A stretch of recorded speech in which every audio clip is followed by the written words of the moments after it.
రాష్ట్రంలో టీడీపీ పార్టీకి జనసేన పార్టీకి వినాశకాలం దాపురించింది, పోగాలం దాపురించింది. వాళ్ళ కౌంట్ డౌన్ పతనానికి కౌంట్ డౌన్ ప్రారంభమైంది. మహాత్మా యొక్క ఉపాధి హామీ పథకం సంబంధించి 2 అంశాలు ప్రధానంగా. ఒకటి, మహాత్మా గాంధీ పేరు తొలగించడము. రెండవది, కేంద్ర ప్రభుత్వము 90% నిధుల బదులు 60% భరించడం. ఈ రెండు కూడా 2 చారిత్రక తప్పిదాలు. మహాత్మా గాంధీ జాతిపిత, ప్రపంచ నాయకుడు. ఆయన పేరు ఒక గర్వకారణం భారతదేశానికి.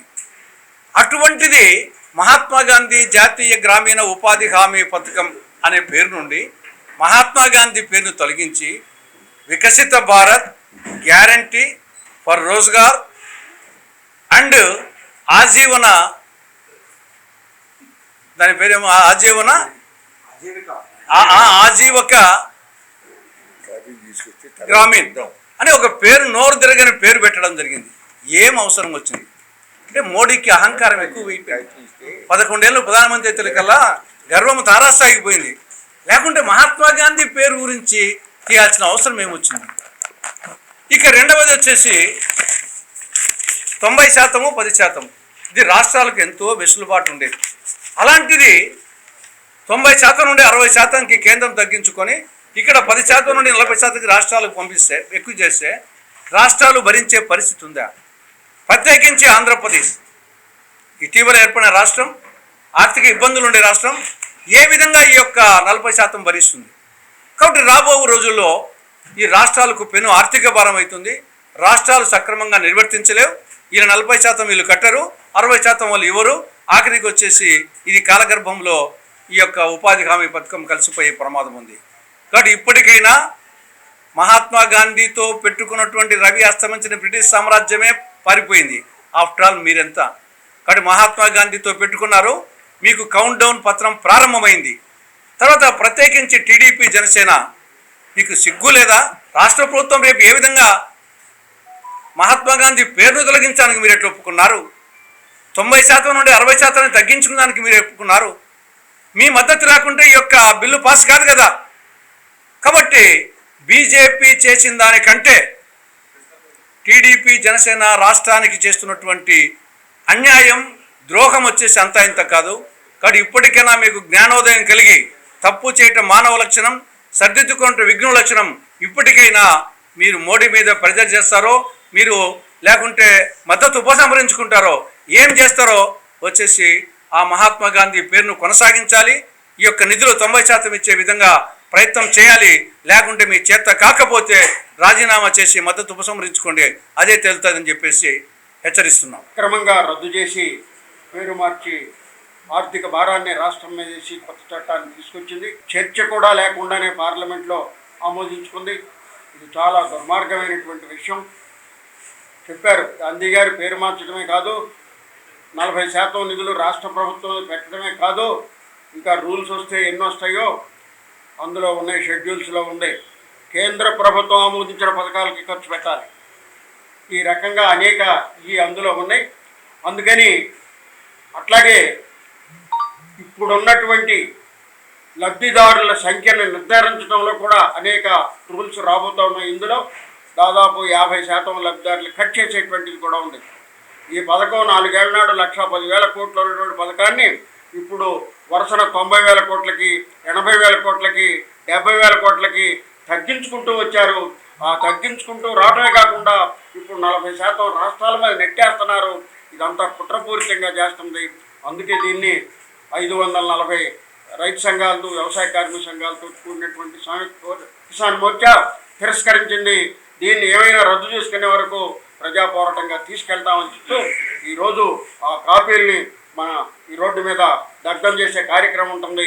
దాన్ని కూడా మీ అందరూ కవర్ చేయాలని చెప్పి కోరుతున్నాం. ప్రధాన కార్యదర్శి ఆంధ్రప్రదేశ్ రైతు సంఘం. ఇవాళ కేంద్రంలో నరేంద్ర మోడీ ప్రభుత్వం తమ ఇష్టం వచ్చినటువంటి పద్ధతుల్లో బిల్లులు తీసుకొస్తూ ఉన్నారు, ఉన్నటువంటి పథకాలని మారుస్తూ ఉన్నారు. అసలు ఎవరితో సంప్రదించకుండా,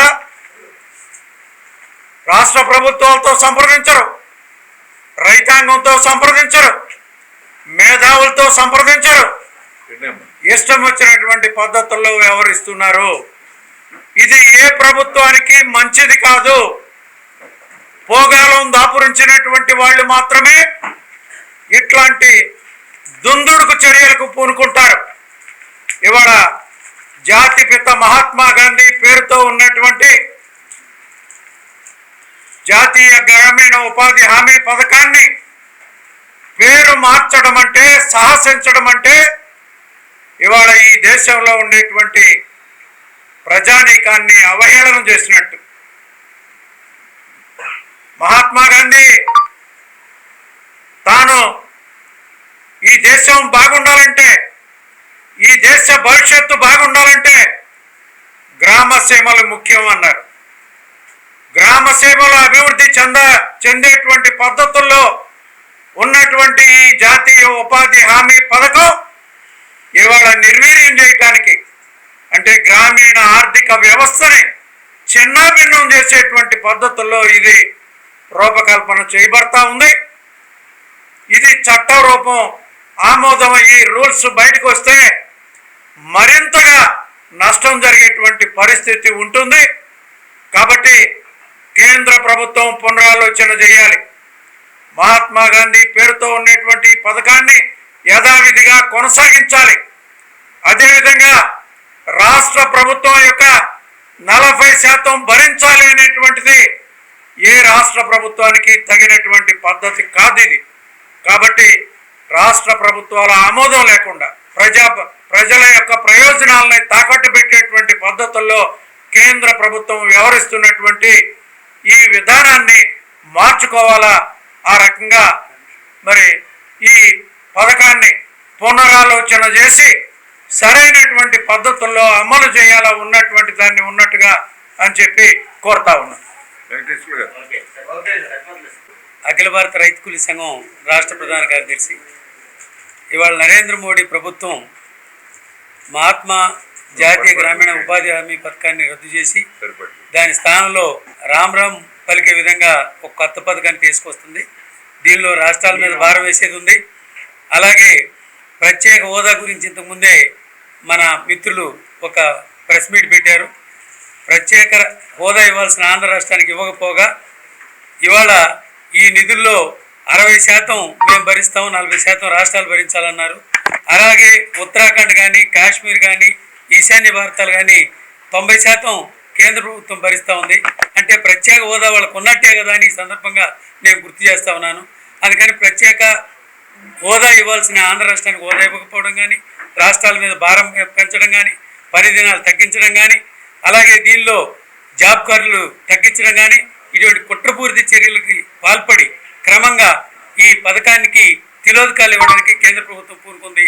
అందుకే దీనికి వ్యతిరేకంగా ఈరోజు ఈ ప్రతుల్ని దగ్ధం చేయడానికి సంయుక్త కిసాన్ మోర్చా సమన్వయ సమితి నిర్ణయం చేసింది. దీనిలో మీరందరూ కూడా కవర్ చేయాలని ఈ సందర్భంగా విజ్ఞప్తి చేస్తా ఉన్నాను. చాలా ఘోరమైనటువంటిది. అతని యొక్క మతతత్వ రాజకీయాలకి, మొత్తం వ్యవసాయ వ్యతిరేకానికి, అదేవిధంగా ఇష్టం వచ్చినట్టు ఒక నిరుద్యోగ యువకుల్ని గ్రామీణ ప్రాంతాల నుంచి పెంచుతూ ఆడు చెప్తూ ఉన్నటువంటి ప్రపంచీకరణకి అనుకూలంగా చౌకబారి కూలీలని తయారు చేయడం కోసం పెట్టినటువంటిదే ఈ రూపకల్పన చేస్తున్నటువంటిదే ఈ బిల్లు అనేటువంటిది సంయుక్త కిసాన్ మోర్చా తరఫున మేము గట్టిగా అభిప్రాయపడుతున్నాం. దీన్ని అందరూ కూడా తీవ్రంగా వ్యతిరేకించాలి. అసలే నిరుద్యోగ సమస్య తీవ్రంగా ఉండి, అధిక ధరలతో బాధపడుతూ ఉండి, భూమి లేకుండా, గిట్టుబాటు ధరలు లేకుండా నానా అవస్థలు పడుతున్నటువంటి గ్రామీణ ప్రజలకి, రైతాంగానికి, ప్రత్యేకించి రైతు కూలీలకి, ఏజెన్సీ ప్రాంతాల్లో ఉండేటువంటి గిరిజనులకి అందరికీ కూడా ఒక పెద్ద వేటున నరేంద్ర మోడీ వేశారు.